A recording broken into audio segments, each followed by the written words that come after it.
Halo para detektif hebat, selamat datang di misi kita hari ini. Misinya seru banget dan penting loh, yaitu menjadi detektif singkatan. Siapin kaca pembesar sama buku catatan kalian ya, karena kita bakal memecahkan berbagai kode rahasia yang tersembunyi di tulisan sehari-hari. Nah, kalian pasti sering banget kan lihat tulisan-tulisan kayak gini? Di surat, di alamat rumah, di buku pelajaran, bahkan di kartu identitas. KTP, JL, YTH, KG, SE. Wah, kelihatannya kayak kode rahasia ya. Tenang, ini bukan kode yang rumit kok. Ini semua adalah singkatan. Dan tugas kita hari ini adalah membongkar semua artinya. Oke, jadi misi kita jelas banget. Kita mau belajar cara membaca dan menulis singkatan dengan benar. Kalau kalian kuasai ini, tulisan kalian misalnya pas bikin karangan di sekolah bakal kelihatan lebih rapi dan keren. Gimana? Udah siap? Kalau gitu, ayo kita mulai petualangannya. Oke, para detektif, kita masuk ke petunjuk pertama. Ini dia, salah satu misteri terbesar di dunia, singkatan tanda titik. Kapan sih kita harus pakai tanda titik? Dan kapan justru nggak boleh dipakai? Yuk kita investigasi bareng-bareng. Nah, ini aturan pertama yang harus banget kalian catat. Waktu kita menyingkat nama orang, gelar atau sapaan, setiap bagian singkatannya itu harus diakhiri dengan tanda titik. Ini cara penulisan yang sopan dan benar loh. Ingat ya, ini petunjuk kunci pertama kita. Yuk kita bedah langsung contoh kasusnya. Lihat nama A. H. Nasution. Perhatiin deh, ada titik setelah A dan setelah H. Terus H. Hamid untuk Haji Hamid. Gelar seperti profesor disingkat jadi prof, pakai titik. Sama juga kayak sarjana ekonomi jadi S.E, ada titiknya setelah S dan E. Bahkan sapaan saudara jadi SDR, titik juga. Jadi ingat ya, nama dan gelar itu sohiban banget sama tanda titik. Lanjut ke petunjuk berikutnya yang nggak kalah penting, apalagi kalau kalian lagi nulis surat atau ngerjain tugas sekolah. Ada beberapa singkatan umum yang sering banget kita temuin di dokumen atau buku. Aturannya mirip, singkatan-singkatan ini juga perlu tanda titik di akhirnya.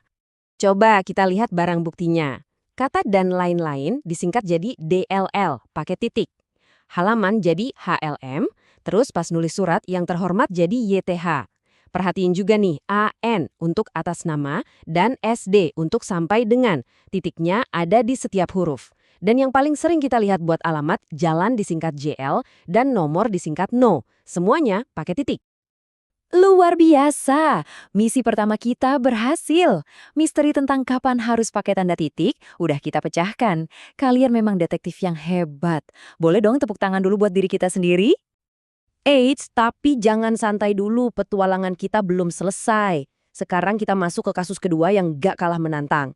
Kalau tadi kita cari yang pakai titik, sekarang kita akan selidiki singkatan-singkatan yang justru haram hukumnya pakai tanda titik. Nah, ini dia nih petunjuk yang super penting. Coba lihat bedanya baik-baik ya. Di kiri, singkatan nama kayak H. Hamid itu pakai titik.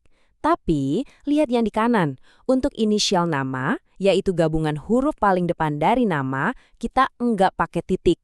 Jadi, Lilis Suryaningsih disingkatnya LS, bukan L.S. Dan Sapardi Djoko Damono jadi SDD. Jelas banget kan bedanya? Oke, aturan selanjutnya buat kasus tanpa titik adalah ini. Kalau ada nama lembaga pemerintah, organisasi, atau benda yang udah umum banget, kita tinggal ambil huruf depannya aja. Semuanya ditulis pakai huruf kapital, dan yang paling penting, tanpa tanda titik sama sekali. Ini dia contoh-contohnya. KTP, kartu tanda penduduk. Ditulis KTP, bukan KTP ya. Sekolah dasar itu SD.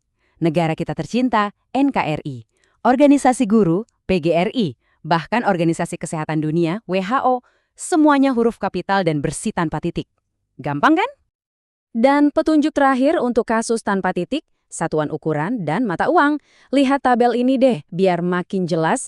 Kilogram disingkat KG tanpa titik. Kilometer jadi KM juga tanpa titik. Dan mata uang kita, rupiah, disingkat Rp, sama, nggak pakai titik juga. Ingat ya, nulisnya Rp5.000, bukan Rp.5.000. Titiknya nggak perlu. Siap detektif? Sekarang kita masuk ke level selanjutnya nih. Ada jenis singkatan khusus yang unik banget. Mereka bukan cuma gabungan huruf, tapi bisa kita baca jadi sebuah kata. Mereka adalah sang akronim. Jadi, apa itu akronim? Gampangnya gini. Akronim itu singkatan yang udah naik kelas. Dia nggak dieja huruf per huruf kayak KTP, tapi bisa langsung kita baca jadi satu kata utuh. Ini petunjuk super spesial di misi kita kali ini.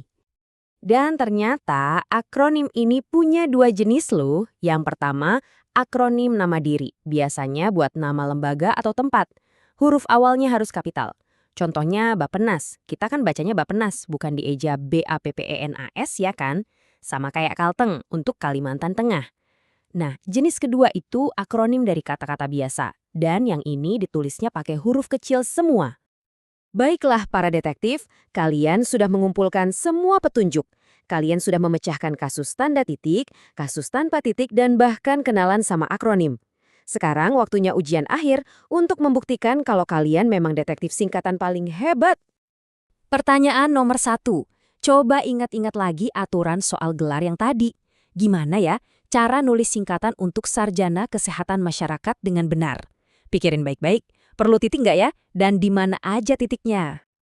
Dan jawaban yang benar adalah SKM. Yes, tepat sekali. Kenapa? Karena ini adalah gelar. Dan kita udah belajar kalau setiap unsur singkatan pada gelar harus diikuti sama tanda titik. S untuk sarjana, K untuk kesehatan, dan M untuk masyarakat. Keren! Siap buat pertanyaan kedua? Kali ini soal nama sebuah organisasi yang besar banget. Gimana cara kita menyingkat Perserikatan Bangsa-Bangsa? Apakah pakai titik atau enggak? Hurufnya besar semua atau enggak? Ayo, keluarin lagi kemampuan detektifmu. Dan jawabannya adalah PBB. Pastinya, ini adalah singkatan dari nama lembaga. Jadi kita ambil huruf awalnya, ditulis pakai huruf kapital semua, dan yang terpenting, tanpa tanda titik.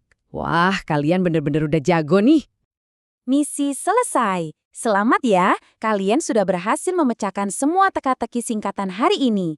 Mulai sekarang, kalian resmi diangkat menjadi detektif singkatan yang hebat. Kemampuan membaca dan menulis kalian sudah naik level. Sebelum kita berpisah, yuk kita rangkum lagi petunjuk-petunjuk penting yang udah kita kumpulin. 1.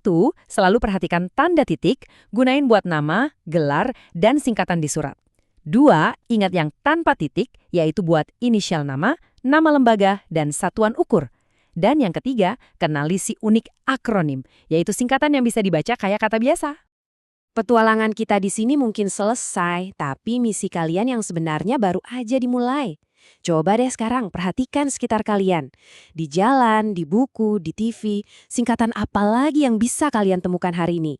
Terus semangat jadi detektif ya. Sampai ketemu di misi berikutnya.